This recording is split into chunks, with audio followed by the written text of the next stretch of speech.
All right, this is Zach at FF Chalupa Batman, Triple Play Fantasy, Beyond the Analyst interview series. Today I'm joined by Troy King himself. How's it going, Troy? Hey Zach, man, I'm doing great, man. I appreciate you inviting me. I'm glad we get to chop it up once again. I'm ready to get started. This is great having you on. I appreciate it. If you don't know Troy, hopefully you do, but if you don't, he is a fantasy football content creator for Yahoo Fantasy for Football Guys. He's one of the co-hosts for the Football Guys Mailbag Show, and he is the tycoon of Thirsty Thursdays. Yeah, I like that tycoon at Thursdays. I might have to steal that from you. I needed some alliteration, so we went with tycoon. So if you guys have not listened to any of the episodes before, please go back and listen. This is number 14, so you got 13 to listen to or watch first. But we're not talking fantasy takes today. It's the off season. Plenty of people are talking fantasy takes, which is wonderful. We're taking a break from that. We want to get to know Troy a little bit better. We're going beyond the analyst. So with that, Troy, we're going to kick it off. You've had a meteoric rise in the fantasy space. What motivated you or inspired you to start creating content? Sure. So I feel like my journey was interesting, right? So I feel I got into the fantasy space really because of the pandemic. Obviously, I was at home working from home, and then I knew fantasy Twitter was a like thing, but I thought it was like just for like like the ESPNs, the Yahoos, things like that. I noticed this whole subsector of all these people that were in the fantasy. So I was just kind of part of fantasy Twitter, and then the Scott Fishbowl was really what like kind of took that next step. I'm like, oh, I never heard of it. I tried to get in that first year, I didn't make it the first year, but I got into the satellite networking with people again, just as a fan, just getting to know people. And then I'm Tyler from Dynasty Happy Hour. This is August time now. Fast forwarding, I was just tweeting about fantasy players, and he was like, "Yo, do you write for anybody?" And I never even thought about writing or podcasting. So first, I was a little hesitant. Then I actually talked to my wife, and she doesn't like football or fantasy or anything like that, but she knows that I do. So she's the one that actually encouraged me to kind of take that next step. Hey, I think you'd be pretty good at it. And I'm like, oh, you let me try it. And then I started with Dynasty Happy Hour, and kind of rest is history. And then I started my first podcast with John Bauer, Mitch Sorensen, and Linda G. And with Fantasy Football Confidential, we did that for a little while. And then after that, just contributing to different places. And here I am today. And just again, a lot of it had to do with just being consistent, networking with people, and just trying to be authentic, I guess. Oh, that's great. And how is it still weird for you when you see like a notification on your phone and it's a blurb from you for Yahoo? It's the weird. Like last year, that's definitely probably the wildest time of like my fantasy career. Just like seeing it, and then like especially when like the first article came out. When my first article came out, everyone's got the blurbs. I got so many people either DMing me or sending me screenshots, like personal friends, not just like fantasy people, but like personal friends who like play on the Yahoo app, during the regular season. They're like, "Yo, your article is like, so good, and I can't believe it." And so it was. I mean, it was a surreal moment and surreal experience all season, and then I just learned so much from just the Yahoo, the managing editor and like the head of content creation and just the other analysts. Like, I feel like I definitely leveled up as an analyst after contributing with Yahoo. It was just an amazing experience. Oh, that's great. It's really cool. I couldn't imagine what it's like the first time it pops through and you're like, and that's my It name. was That's really it cool. was it was cool. It was cool. I got my phone almost blew up that day with the notifications, but that was definitely a cool experience. That's awesome. And I know you're a huge Miami Dolphins fan.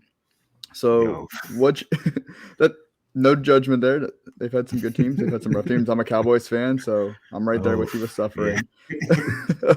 So what is your favorite memory so far as a Dolphins fan?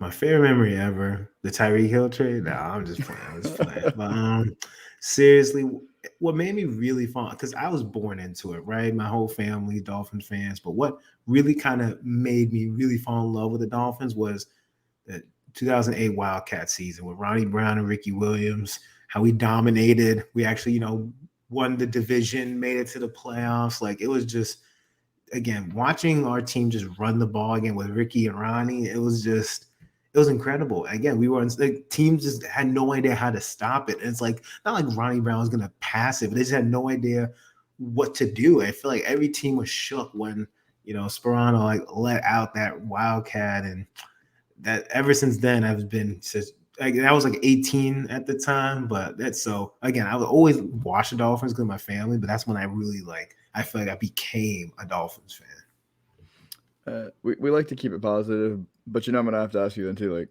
what is your worst memory so far as a Dolphins fan? I mean, we had a lot of worst memories, man. It's countless, but it had to be that season where we almost went winless and we only won one game. I remember the one game, I forgot the year, but I remember the play. So we were playing the Baltimore Ravens, last game of the season. And Greg Camarillo, he's an old wide receiver. I'm not sure Dolphins fan, you probably don't even remember the name, but he caught the game-winning touchdown, and that's what saved our season from being winless. So we only won one game that year. So that entire season was awful, but that was probably the worst for me. No, that's fair. It's a rough season. Crazy to go from an undefeated season. I mean, it's been years ago, but the undefeated team to then almost a winless team. But oh my gosh, yeah. I mean, there's so many ups and downs, and obviously we've been looking for a quarterback since Dan Marino. We've gone through so many. Let's be honest, mediocre. We've had a lot of mediocrity, and I think that's the problem with the Dolphins. It's been frustrating as fans. Like we had either sucky or mediocre, and hopefully Tua, I'm excited about Tua. I'm optimistic, so hopefully he takes that next step next year, and I hope he's a franchise quarterback for years to come. But we'll have to see how this year goes. No, I can relate. I mean, I grew up thanks to my dad is a Cowboys fan, so I was very young when they won all those Super Bowls, which is great, but I don't remember any of that. And then I basically my entire life of me being a Cowboys fan is just them being the definition of mediocrity. So if you thought the Dolphins were mediocrity, then the Cowboys said hold my beer. Now we could definitely relate on that. For sure. So like I said, you're the tycoon of Thirsty Thursdays. So the people have to know, what is the genesis of Thirsty Thursdays? Oh boy, I love telling this story. So Linda Godfrey, y'all know as Lindellians on Twitter. So we've been friends for quite some time, right? Since I got into the space in 2020. So 2020 is when I got into the space. I started creating content in August of 2020. And so her and I connected. We were just texting one day and we were just talking about just a Thursday, right? And when I hear the term thirsty, I think of, wanting somebody, pursuing somebody, however you want to take it. And I know a lot of areas, Thirsty Thursday is like a drinking holiday. So I just decided to make a poll. This was in January. I think it was January 2021. I just put a poll up. All right, fully expecting to lose. But I was like, when you think of when you think of the word Thirsty Thursday or word Thirsty Thursday, what do you think of?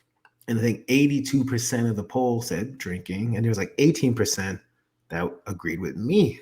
So then the thing about it is no one was surprised that the poll was heavily favored to the drinking, but everyone wanted to know about the 18%. Like what? And then it was this whole thread of comments of what, who thinks it's that? Why do you think it's that? And people just thought the concept was hilarious. And that I just thought it would be ended, I'll be done. And then people just kept making jokes oh my gosh, sure really thought I meant thirsty like that. And I'm like, you know what? Let me just run with it. So every Thursday, ever since then, I just make a post or, I have this whole thing where I say, guess what day it is. And obviously everyone knows what day it is. And then I'll do some crazy, goofy Photoshop and people will comment and have a good time. I have adopted Thursdays. And when people in the fancy space think of Thursday, they think of me, which is nice. And also I like it too, because again, it's not hump day. Everyone knows Friday. So Thursday is just the perfect day for me to kind of take over and just be fun, and something to look forward to right before the weekend. No, I love the post every Thursday. I think I interact with all of them. It's a lot of fun. Oh, no, I love it, man. I always appreciate it too. Yeah, no, it's great. Anything that we can do to be more positive in the space anywhere, man, why not? There's a lot of nonsense in the space, but there's a lot of good that happens in the space too. So I just try to be ignoring the nonsense to try to have fun, and that's really what it's all about. No, and I want to give you a chance too, because I know you guys have some Thirsty Thursday swag out there. So what kind of stuff do you have out there, and where can the people find it? Oh, sure. So Viridian Global, you can find some Thirsty Thursday swag at Viridian Global. There's t-shirts, you got sweaters, you can have water bottles. Water bottles are my favorite because it's Thirsty Thursdays, but other t-shirts, long sleeve shirts, hoodies, all that kind of stuff. So you check that out at Viridian Global. If you just type in Thirsty Thursday, you'll be able to find all of it. Awesome. I'll make sure we get the link in the show and everything like that. But it's really fun product. And like I said, How can you not smile when you see Thirsty Thursday? So that's awesome. Now, you talked about you starting the space not that long ago, or we're talking almost 2 years. The fantasy space continues to grow rapidly. There's a lot of voices out there, a lot of great content. I mean, people are now on TikTok.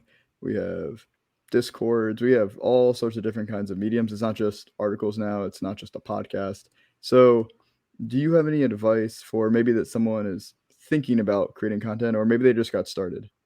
Sure. I mean, I feel like I could talk about this subject for a long time, but there's a couple different ways to do it, right? So you want to try to figure out what kind of content you want to create. You also want to figure out your audience, right? And you want to feel shouldn't feel forced to do anything, right? Because there's all these different platforms. For me personally, I like Twitter. Twitter just seems to be something that works for me. I'm on different outlets, but Twitter's my home base, and you just got to know what your audience is, right? Are you a stat guy? Are you more of a video person? For your audience, like, is it a casual audience? Is like the hardcore, dynasty player, right? So kind of figure out like who you want your audience to be, who is your audience, and the type of content that you want to create. And also you want to be consistent. Consistency is key, because I feel like I see a lot of people that will like put out like, either a tweet or one piece of content and like not do anything for like another month, right? Like if your goal is to grow in this space, then you have to be consistent and like, again, like not just consistent with the quality of content, but the consistent in terms of how much you're putting out. Like you don't have to do an article necessarily every day, but you want to make sure you're interacting with people. And that's also something that's part of consistency. Like you want to interact with people, right? Because I see a lot of different, whether it's the fantasy space, whatever, people will tweet something and then people will comment and then they'll just like mute the thread and just move on to the next tweet, right? Like I don't like to do that, because if I tweet something, my goal is I want to connect with people, and not just, other content creators. I want to connect with the casual fan too. Like that's what it's all about, right? I'm creating content for the casual fan. So I want people to comment. I want to talk to them back. Like I want them to get to know me. I want to get to know them. So that's another thing. Like don't ever, be humble, right? Be humble. Understand why you're in this space. Like if it's to make money fast, then maybe that's not for you. But if your goal is to become a better content creator and to grow and to connect with people, then those are some key pieces of advice. And then again, just continually improving your craft, right? Like again, it's cool. Like for me, and I work with football guys, I work with Yahoo, but I have a long way to go. And there's so many analysts that I believe are better than me in a bunch of different areas. But my goal is never to be the best. My goal is just to improve on my craft every single day. And I think that's also something that I would tell people, right? Don't just say compare yourself to other analysts. Just figure out what works for you, figure out what you want to do, and make sure that you're consistent with the quality of content. Make sure you're interacting with people. And I think that's the advice I normally would try to give to upcoming content creators. That's great advice. I mean, it sounds so simple because it really is. Yeah, people make it work. more difficult. Yeah, it's more like it's not difficult. It's just how much what are you willing to do, right? The concept itself isn't difficult, but it's like some people get worn out or they want instant gratification, and sometimes it doesn't work like that. No, I agree. No, that's great. So that was the last of, we'll call them the serious questions. I got some rapid fire questions for you if you're game. Of course. All right. So you can give one word answer if you'd like, or you can give as much, whatever you need to feel like you cover the question. Of course. All right. So the first one, if you were a professional wrestler in the WWE, maybe AEW, what would your name and your intro song be? I mean, I've thought about this. Probably something dealing with Thirsty, just because, maybe Thirsty Troy or something along those lines. I thought of Thirsty Troy. My intro song, it's got, for me, one of the most hype songs of all time. It's gotta be Eye of the Tiger. I don't know if that's a cliche answer, but Eye of the Tiger will forever always get me pumped. So I'm gonna say Eye of the Tiger. No, that's great. I had a feeling you were going to go with Thirsty Troy. Nothing wrong with that.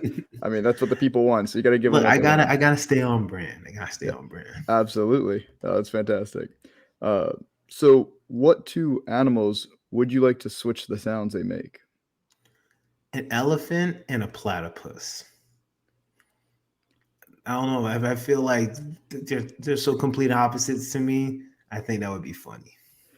I mean, I've seen Phineas and Ferb, so I'm assuming Perry sound. I'm assuming that's what a platypus sounds like. And I'm assuming, yeah, if they're exactly. lying to me, then I can't help it. But I feel like that's the sound. And that would be hilarious. That's where I got my platypus noise information too. I don't listen to platypi. I don't know if that's what you call them, platypi, but I don't listen to them a lot. But I'm assuming they sound pretty funny, and it would really come really funny from the elephant. So no, that sounds fantastic. We need someone to edit that in a video and make that happen for us. If you could only have one of these powers, would you rather be able to teleport or time travel? definitely teleport. Time travel is scary to me, man. Like there's just so much unknown. You know, there's a lot of back in the day things I don't want to be a part of. So definitely teleport. Fair enough. Yeah, you can mess up too many things with Oh time my travel. gosh. Yeah. I could like drop a coin and then it's like a city could blow up or something. I ain't trying to do all that. Absolutely. If you could spend a day and hang out with any celebrity, dead or alive, who would it be? This one's tough, man. I would say it'd be really cool to hang out with Michael Jordan, man. It'd be cool to hang out with Michael Jordan just because he's such a legend and just kind of just again, I know like people know a lot about him, but I think when I think of just cool and just like just otherworldly, you think of Michael Jordan. So I'm gonna go him. That's awesome. Now, I did not hang out with them whatsoever, but I was within a few feet of them at my place of business, helping them out. So that was really cool. It was a few years ago, but that was a cool experience because, like you said, that presence, yeah, exactly. was something to be a part of. So I like that answer. And if you were entered into the World Martial Arts Tournament, which Dragon Ball Z character, not named Goku, would you be to win it all? If it's not named Goku, I gotta go Vegeta, right? And I know there's always a debate of Goku, Vegeta. For me, if I had to choose, I'm more of a Goku guy, but I understand Vegeta. He has that worth ethic, and that's the one thing. He had that worth ethic. He always had to fight for what he needs, all of his powers and stuff. So I gotta go the Prince of all Saiyans. That's awesome. I had to take Goku out because I just assume he's the 101. So I had to make it a little more challenging. 101, man. And that's a cliche answer, but he's my 101. I get that. I appreciate it. So that was the last of my rapid fire questions. But since I have you on here, I'm also wearing my Orlando City jersey. I wanted to kind of really briefly talk about Scott Fishbowl 12, since by the time this comes out, it's already been out. But we're gonna be part of the Scott Fishbowl 12 Live Orlando event this summer. So that's gonna be epic.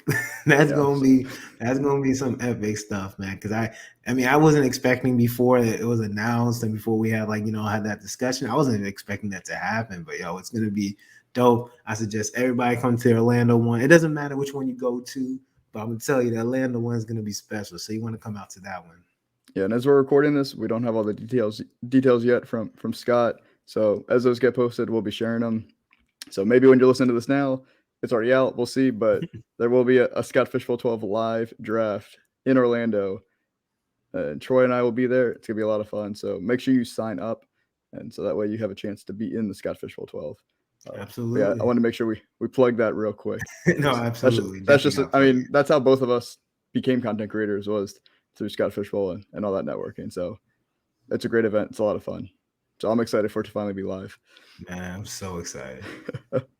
So, like I said, that was the last of my questions. I just want to give you a chance to kind of, again, plug where everyone can find you, all of your great stuff, and maybe anything you got going on right now. Sure. So you can find me at T King Mode pretty much on all social media platforms. Instagram, you can find it on YouTube, TikTok. Well, my home base is Twitter. So if you want to see my work on a more consistent basis, home base is Twitter. So definitely follow me there. I'll be having Yahoo content in season, but during the off season, I'll be contributing to Footballguys. So, I'll be doing like Dynasty content. I have my mailbag show with Dave Kluge and Victoria Gearing. So that's going to be ramping back up a little bit after the draft season, the NFL draft. So I'm excited to do that. But yeah, just follow me on those different platforms, hit me up, reach out to me, and I'll try to look, whatever questions you got, whether it's rookies, just redraft dynasty, I'll try to help you out as best as I can. So, and I just appreciate all the support. I appreciate you coming on, Troy, giving us your time and letting the people get to know you a little bit better, talking about Thirsty Thursdays, of course. And so Tomorrow. Again, guys, when this comes out, it's going to be right before Cinco de Mayo, which is Thursday. Oof, boy, that's gonna be a different kind of Thursday. But we'll see what happens then. Yeah, that'll be an epic one. You need to watch this first and then get ready for Cinco de Mayo. Awesome. Well, I appreciate you coming on. So this is Triple Play Fantasy. This is Beyond the Analyst series. Make sure you download, like, subscribe, all that, so you don't miss any great content coming out. We have baseball, basketball, football content, all of it on our YouTube channel, on all of our podcast channels. So make sure you don't miss out on that. We even have a Discord now. There's a Patreon. Don't want you to miss on all that great content. So again, appreciate you, Troy. Thank you all for listening. Have a great one, guys.